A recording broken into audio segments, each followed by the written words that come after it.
Solutions buffer, अगर हम buffers के बारे में पढ़ते हैं तो इसको हम इस तरह डिफ़ाइन करेंगे, buffers are solutions which can resist change in pH when acid और अल्कली इज़ एडिड। बफर का मतलब ये होगा कि ऐसा सॉल्यूशन जो कि पीएच की तब्दीली को रोकता है, या पीएच की तब्दीली में अगर कोई तब्दीली आ रही होती है, उसकी वैल्यूज़ में कोई तब्दीली आ रही होती है, तो वो उसके ख़िलाफ़ रेजिस्ट करता है कि मेंटेन रह सके पीएच। ऐसा सॉल्यूशन जो कि पीएच को मेंटेन रखने में मदद देता है उसे बफर कहते हैं। The buffer is a solution which resist changes in pH when acid and alkali is added. अगर उसमें कोई भी एसिड और अल्कली डाला जाए तो वो उसकी पीएच को मेंटेन रखने में मदद देता है और रेजिस्ट करता है कि उसमें कोई भी चेंज आए।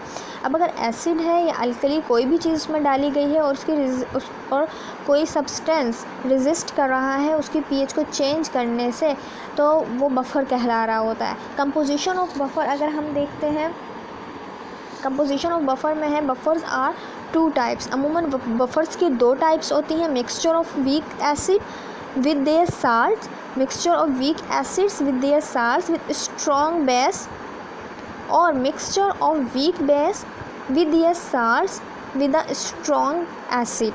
मिक्सचर होगा वीक एसिड का और विद देयर साल्ट्स और विद अ स्ट्रॉन्ग बेस, जबकि सेकंड के अंदर बी इसकी जो टाइप है उसमें है मिक्सचर ऑफ वीक बेस का with their salts with a strong acid. देखिए फ्यू एग्जांपल्स भी हैं हमारे पास, जैसे कि bicarbonate buffers, acetate buffers, phosphate buffers, ये एग्जांपल्स हैं बफर्स की। हम ये कह सकते हैं इन शॉर्ट कि बफर ऐसी चीज़ है, बफर सॉल्यूशन ऐसी सॉल्यूशन को कहते हैं जो कि पीएच को तब्दील होने से या पीएच की चेंज होने के ख़िलाफ़ रेजिस्ट कर रहा होता है, पीएच को के मेंटेन रखे हुए होता है।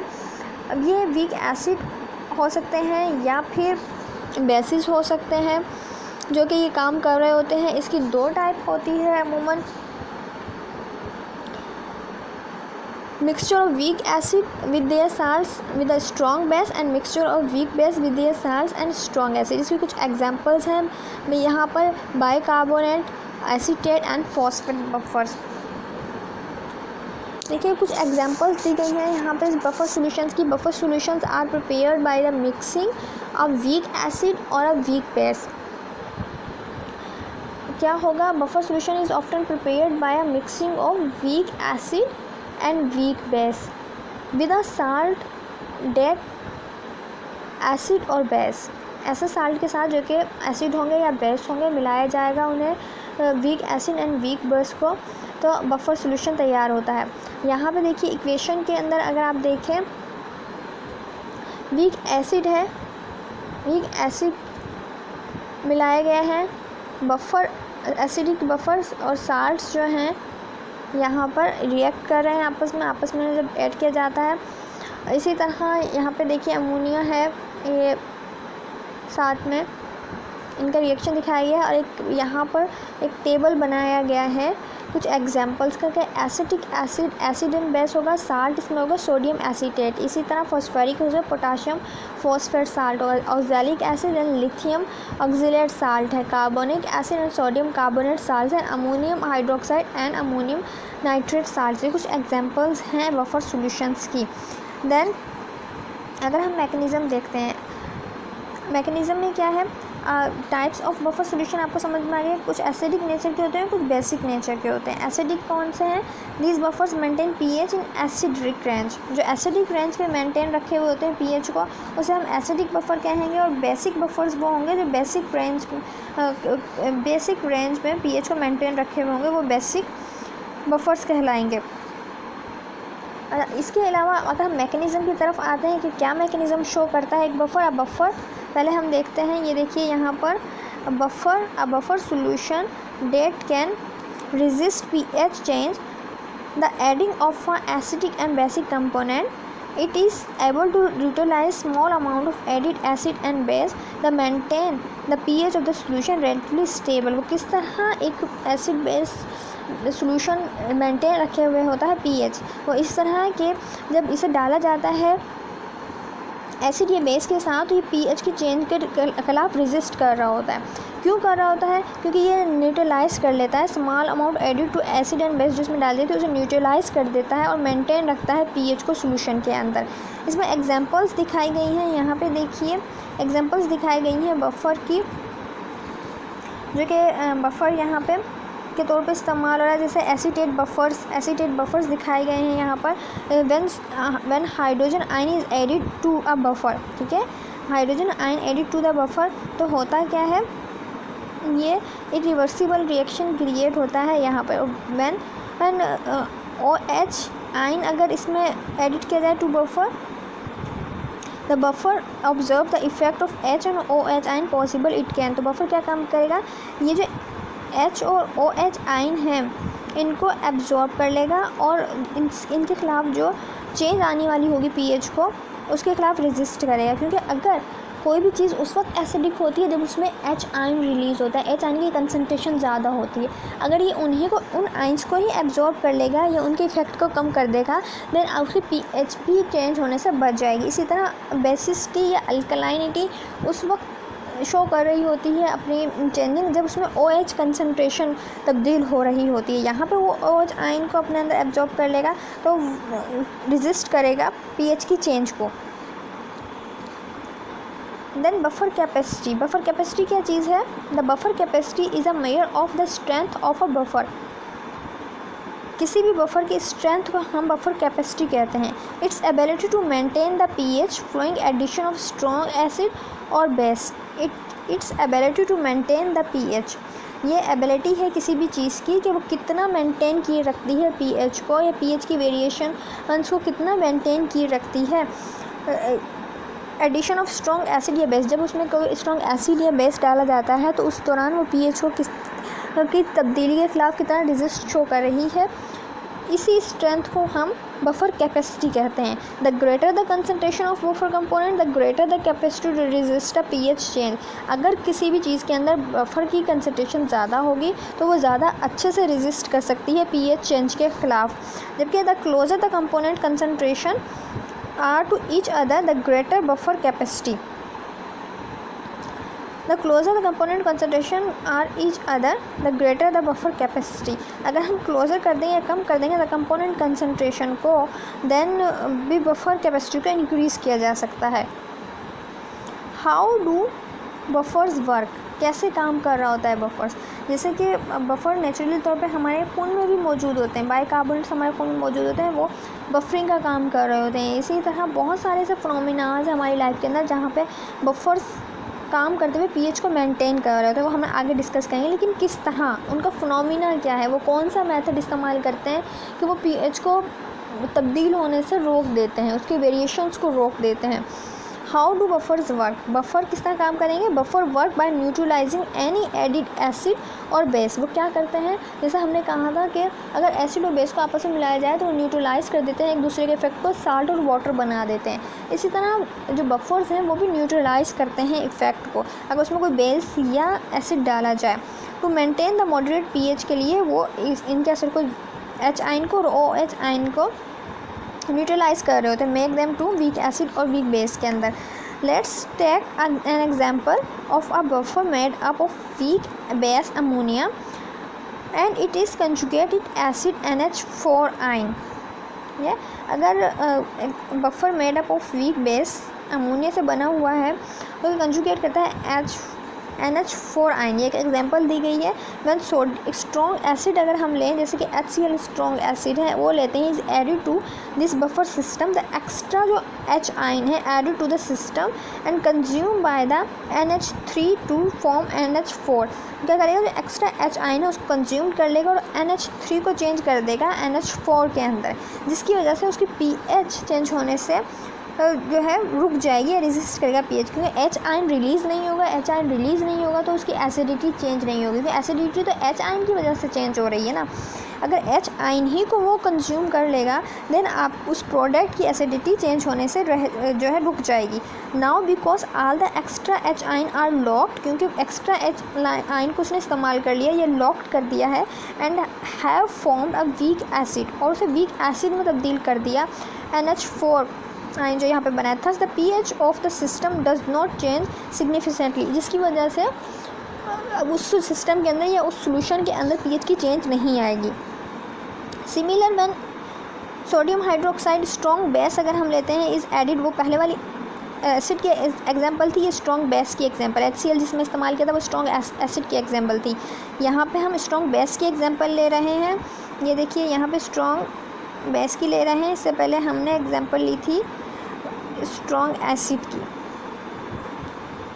Similar sodium hydroxide is added to this buffer system, the ammonium ion denote proton to the bases become ammonia and water thus neutralize the base without any significant pH।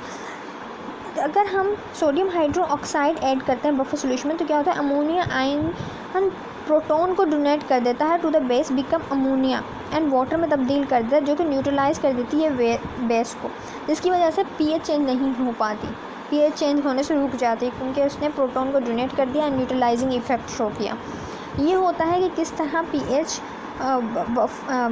को resist करने में buffers का काम क्या होता है, किस तरह वो रोकते हैं। इसी तरह आपके बुक के अंदर एडिशन ऑफ एसिड या HCl का जिक्र है, एडिशन ऑफ बेस का जिक्र है। यहाँ पे हमने स्टडी किया है कि HCl का NH3 एंड NH4 का दरमियान के अंदर जो एक चेन चल रही है वो शो किया गया है, लेकिन आपके बुक के अंदर डिफरेंट एग्जांपल्स हैं जिनसे आप हेल्प आउट कर ले सकते हो। Week acid and weak base किस तरह जो है रिएक्शन शो कर रहे होते हैं, वो सारा आप स्टडी कर सकते हैं।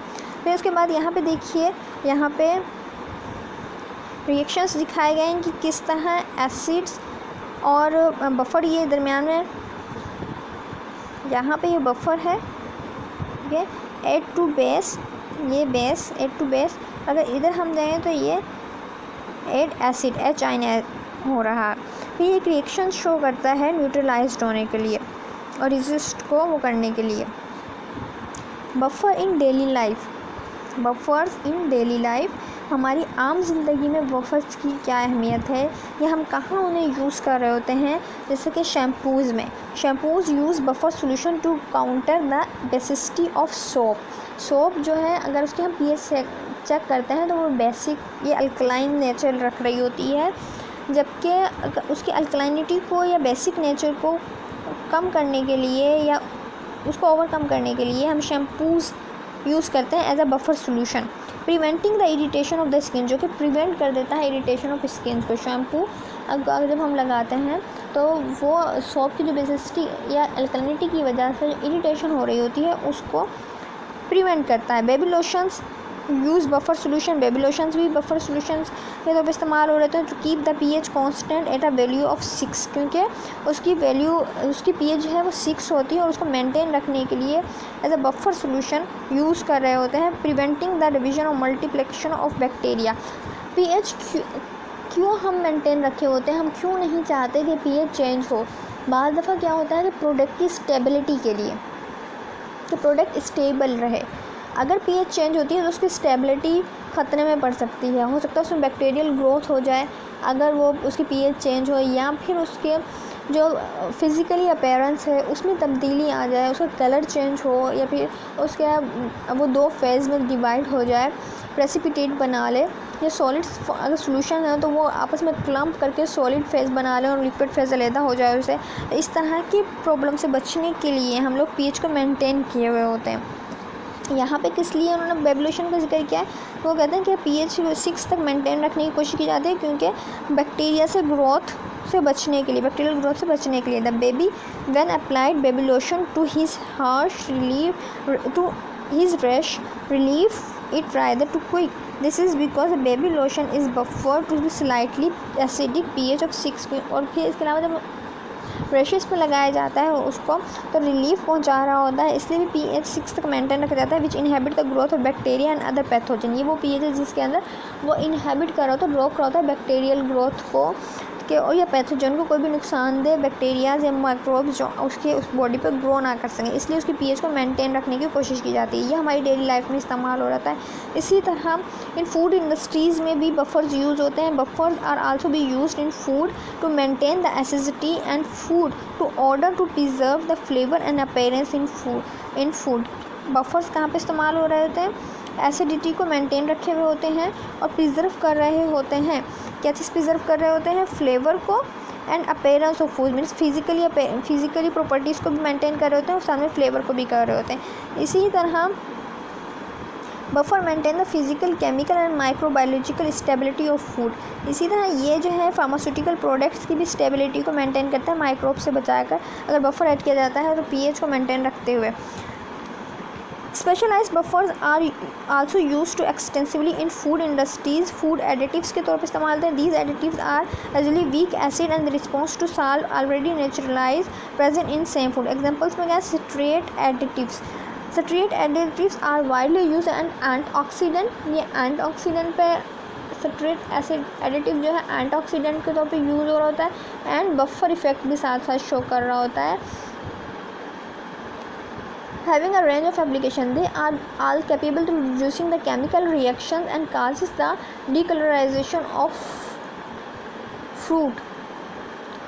ऐसे रिएक्शन जो कि फूड के कलर को नुकसान पहुंचा रहे हों या उसको डीकलराइज कर रहे हों फ्रूट को, उस रिएक्शंस को कम करने के लिए बफर इस्तेमाल होता है यहाँ पे। So members of this group is chemical additive to choice of the food product. इसीलिए सिट्रेट एडिटिव यूज़ किया जाता है। ये प्रिजर्वेटिव के तौर पे भी काम कर रहा है और बफरिंग के तौर पे भी काम कर रहा है। फिर पोटाशियम सिट्रेट की तरफ आ जाते हैं। ये भी एक एंटीऑक्सीडेंट है और बफर भी है। ये इस्तेमाल होता है फूड के प्रोडक्ट्स में।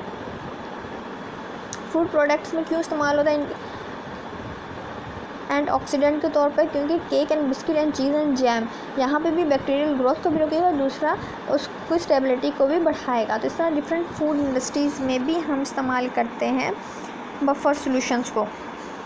Application of buffer solution in pharmacy के पॉइंट ऑफ व्यू से देखें जाए, buffered aspirin has a buffering agent.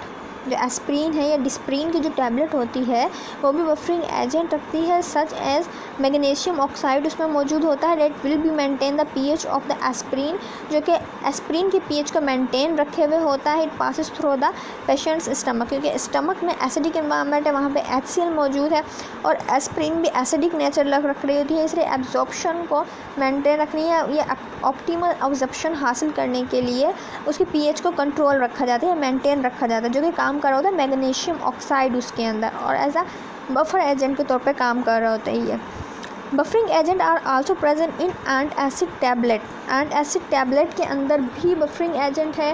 Antacid tablet में भी बफरिंग एजेंट्स जो है इस्तेमाल होते हैं, which is mainly use to lower the acidity in stomach, जो कि एसिडिटी को कम करने के लिए स्टमक में मदद दे रहे होते हैं। उसके बाद है मोनोपोटाशियम फॉस्फेट इज़ अ बफर। ये बफरिंग एजेंट है with a middle acidic reaction which use in fertiliser. ये कहाँ पे इस्तेमाल हो रहा होता है? ये फर्टिलाइज़र के तौर पे, फर्टिलाइज़र कंपोनेंट के तौर पे इस्तेमाल हो रहा है with a urea and di ammonium phosphate. It minimise the pH fluctuation date can cause the loss of nitrogen. इसका मतलब ये एग्रीकल्चर के पॉइंट ऑफ व्यू से भी इम्पॉर्टेंट है, इंडस्ट्रियल पॉइंट ऑफ व्यू से भी इम्पॉर्टेंट, फूड इंडस्ट्रीज़ में भी इस्तेमाल होती है, फार्मेसी के पॉइंट ऑफ व्यू से भी जो है बफर सॉल्यूशंस इंपॉर्टेंट है या बफरिंग फिनोमिनाज इंपॉर्टेंट है। देन अगर हम एप्लीकेशन ऑफ फर्दर एप्लीकेशन या अदर एप्लीकेशंस की तरफ जाते हैं, then enzyme activity depends on pH. मैंने कहा था कि एंजाइम जो है ख़ास पीएच के ऊपर अपना वर्क करती हैं, एक्टिविटी करती हैं, जैसे हमने पिप्सिन की एग्जांपल ली थी। इसी तरह एंजाइम जो है कि एक्टिविटी पीएच पर डिपेंड कर रही होती है, तो ड्यूरिंग ऐसे भी हमें उनकी एक्टिविटी मेंटेन रखनी होती है, तो हम बफर सॉल्यूशन इस्तेमाल करते हैं। इसी तरह buffer solutions are added before fermentation began. जब फर्मेंटेशन का अमल हम करवा रहे होते हैं तो उससे पहले बफर सॉल्यूशन इस्तेमाल किए जाते हैं। This prevent the solution become too acidic and spoil the product. क्यों इस्तेमाल किया जाता है? ताकि प्रिवेंट कर सकें सॉल्यूशन को बहुत ज़्यादा एसिडिक होने से, और प्रोडक्ट अगर बहुत ज़्यादा एसिडिक होगा एनवायरनमेंट तो प्रोडक्ट को नुकसान पहुंच सकता है। इसीलिए कोशिश की जाती है कि बफर सॉल्यूशन फर्मेंटेशन के दौरान या बिफोर फर्मेंटेशन बिगन्स उसमें ऐड किए जाएं ताकि वो मेंटेन रख सके, प्रिजर्व रख सके उस प्रोडक्ट को जो उसमें मौजूद है। हो सकता है अगर उसकी एसिडिटी बढ़ी या उसमें एसिडिक इन्वायरमेंट क्रिएट हुआ तो वो जो प्रोडक्ट उसमें मौजूद है जहाँ पे फर्मेंटेशन का इफ़ेक्ट हो रहा है वो उसको ख़राब कर सकती है। बाकी आगे है buffer is used in calibrate pH meter. Buffer solution एक और जगह भी इस्तेमाल हो रहा होता है, वो है जब हम पीएच मीटर यूज़ कर रहे होते हैं, कैलिब्रेट कर रहे होते हैं पीएच मीटर, उधर भी बफर सॉल्यूशन डाला जाता है।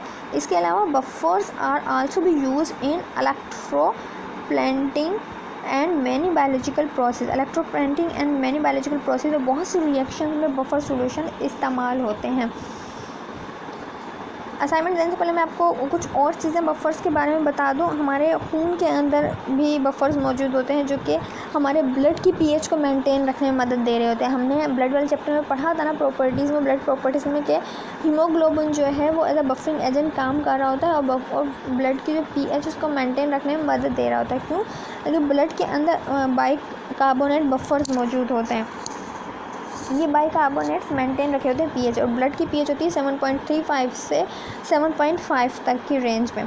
इसके अलावा जो है chemical analysis of different drugs में, डिफरेंट ड्रग्स को मुख्तलिफ़ किस्म के टेस्ट करने में या उनकी जो है क्वालिटी एश्योरेंस में जिस टेस्ट हो रहे होते हैं उधर भी बफर्स इस्तेमाल कर रहे होते हैं।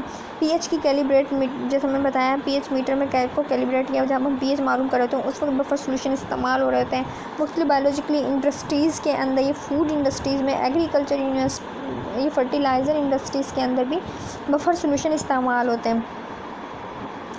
इसी तरह जो है कुछ सर्जिकल सॉल्यूशंस हैं, क्लोरिनेटेड सोडा, कुछ सर्जिकल सॉल्यूशंस हैं वहाँ पे बफर्स इस्तेमाल किए जाते हैं। इंजेक्शंस की पीएच को मेंटेन रखने में बफर्स इस्तेमाल किए जाते हैं। इसमें कुछ आई ड्रॉप्स हो गए या एयर ड्रॉप्स हो गए, ये भी इन डोजेज फॉर्म्स में भी बफर सॉल्यूशंस यूज़ होते हैं। क्योंकि इन जो आई ड्रॉप्स हैं या फिर डिफरेंट किस्म के ड्रॉप्स आ रहे होते हैं, इनकी पीएच वही रखी जाती है जो कि आपकी बॉडी की नेचुरल पीएच होती है उस जगह पर। ये सारी चीज़ें जो है इम्पॉर्टेंट है कि हमारी आम लाइफ के अंदर भी, हमारे फार्मास्यूटिकल इंडस्ट्रीज़ में भी, जैसे हम आम लाइफ में शैम्पूज़ इस्तेमाल कर रहे हैं, बेबी लोशंस इस्तेमाल कर रहे हैं, डिफरेंट किस्म की क्रीम इस्तेमाल कर रहे हैं, वहाँ पे भी बफर सॉल्यूशन ऐड किए जाते हैं ताकि उनकी जो स्पेसिफिक पीएच है, कोई भी स्पेसिफिक पीएच हो सकती है, हो सकता है वो एसिडिक नेचर की स्पेसिफिक पीएच हो सकता है वो बेसिक नेचर की हो, लेकिन उनकी उस पीएच को मेंटेन रखने की ज़रूरत पड़ती है ताकि जब तक प्रोडक्ट के बनने से लेकर जब तक वो इस्तेमाल में आए उसकी स्टेबिलिटी बरकरार रह सके, उसकी फिज़िकली स्टेबिलिटी भी बरकरार रह सके, साथ के साथ उसमें बैक्टीरियल ग्रोथ ना हो, कोई भी कंटामिनेशन ना हो, इसलिए भी उसकी पीएच को मेंटेन रखने की ज़रूरत पड़ती है। देन वहाँ पर भी बफर्स उसमें ऐड किए जाते हैं प्रोडक्ट्स में ताकि ड्यूरिंग पैकिंग वो प्रोडक्ट ख़राब ना हो। अगर पीएच उसकी चेंज हो गई देन प्रोडक्ट की स्टेबिलिटी, कलर, फ्रेगनेंस, अपीयरेंस या फिर उसकी प्रॉपर्टी, बैक्टीरिया ग्रो कर गए तो वो प्रॉपर्टी पे भी इफ़ेक्ट हो सकता है। इन तमाम पैरामीटर्स को मद्देनज़र रखते हुए बफर्स को डिफरेंट किस्म की इंडस्ट्रीज़ में यूज़ किया जाता है। तो आज हम लोगों ने स्टडी क्या किया है बफर्स के बारे में। बफर क्या है? Buffer is a solution, buffer solution is one that tends to resist in change of pH with small amount of acid and alkali are added to it. ऐसा सॉल्यूशन जो कि पीएच को maintain रखने में या pH की change के खिलाफ रेजिस्ट कर रहा होता है और पीएच को मेंटेन रखे हुए होता है, इसको हम बफर कहते हैं। और buffer solution consist of weak acid and its salts और weak base and its salts. या तो वीक एसिड होगा और उसके साल्ट्स पर मुश्तमिल होगा या फिर वीक बेस होगा और उसके साल्ट्स पर मुश्तमिल होगा। अब इसके हमें दो टाइप से बनी, एसिडिक बफर्स भी होते हैं और बेसिक बफर्स भी होते हैं। देन एसिड कैपेसिटी क्या है कि वो स्ट्रेंथ क्या है जिसके तहत वो इस पीएच चेंज को मेंटेन रखे हुए होता है, उसका हम एसिड बफर कैपेसिटी कह सकते हैं। काम किस तरह कर रहा होता है? न्यूट्रलाइज कर रहा होता है। अगर एच आइन है तो उसके इफेक्ट को ये उसे लॉक डाउन कर रहा होता है जिसकी वजह से उसका इफेक्ट न्यूट्रलाइज हो जाता है और पीएच मेंटेन रहती है। या एच आइन अगर मौजूद है तो उसको लॉक कर रहा होता है, उसे न्यूट्रलाइज्ड इफेक्ट कर रहा होता है जिससे पीएच मेंटेन रहती है। एप्लीकेशंस में क्या है, इंजेक्शंस में, आई ड्रॉप्स में, मुख्तलिफ किस्म की डोजेज फॉर्म्स में, ड्रग डिस्कवरीज़ में एंड डिफरेंट इंडस्ट्रीज़ में, फूड इंडस्ट्रीज़ में इस्तेमाल होते हैं। ये हमारी डेली लाइफ में भी इस्तेमाल हो रहे होते हैं। फर्टिलाइज़र्स में इस्तेमाल होते हैं, फर्मेंटेशन प्रोसेस में इस्तेमाल होते हैं। डिफरेंट टाइप्स की एप्लीकेशंस हैं इनमें इसकी, जहाँ पे बफर्स इस्तेमाल हो रहे होते हैं। अच्छा, आपके असाइनमेंट क्या है आपकी, what you know about application of buffers, आप राइट डाउन करोगे अपने लेक्चर नोटबुक पर। एप्लीकेशंस क्या हैं, मैंने बहुत से एप्लीकेशन का जिक्र कर लिया है, आप अपने बुकलेट से मदद ले सकते हैं। इसके अलावा how buffer resist to change in pH, explain with example, आपकी बुक के अंदर डिफरेंट एग्जांपल्स मौजूद हैं कि जिसमें शो हो रहा है ये पीएच जो है रेजिस्ट कर रही है। मतलब एक इक्वेशंस टाइप चीज़ें लिखी हुई हैं, वो आप राइट डाउन कर सकते हैं। देखिए यहाँ पे बीकर में दिखाया गया HCl दिखाया गया है, देन उसका रिएक्शन शो होता हुआ दिखाया गया है, और यहाँ पे भी कुछ रिएक्शंस दिखाए गए हैं। आप जब बुक को रीड आउट करोगे, लेक्चर को रीड आउट करोगे और साथ साथ उसे राइट डाउन भी करोगे, तो आपको बहुत सारी चीज़ें क्लियर हो जाएंगी। देन आपको ये तो क्लियर हो गया कि बफर क्या चीज़ होती है, ऐसा सोल्यूशन जो कि पीएच को मेंटेन रखने में मदद देता है, या फिर हम देख सकते हैं जो कि रेजिस्ट करता है पीएच की चेंज के ख़िलाफ़। कहाँ पे इस्तेमाल होता है, डिफरेंट प्रोडक्ट्स की स्टोरेज में इस्तेमाल होता है, ताकि पीएच मेंटेन रह सके और उसकी फिजिकल अपीयरेंस भी मेंटेन रह सके और उनमें कोई बैक्टीरिया ग्रोथ ना हो सके, स्टेबिलिटी बरकरार रहे किसी भी प्रोडक्ट की, उन जगहों पे ये इस्तेमाल होता है। उम्मीद करती हूँ आपको आज का लेक्चर समझ में आ गया होगा। आप इसे लेक्चर नोटबुक पे राइट डाउन कीजिएगा, ताकि आपको बहुत सी चीज़ें मेमोराइज्ड हो जाएं और क्लियर भी हो जाए।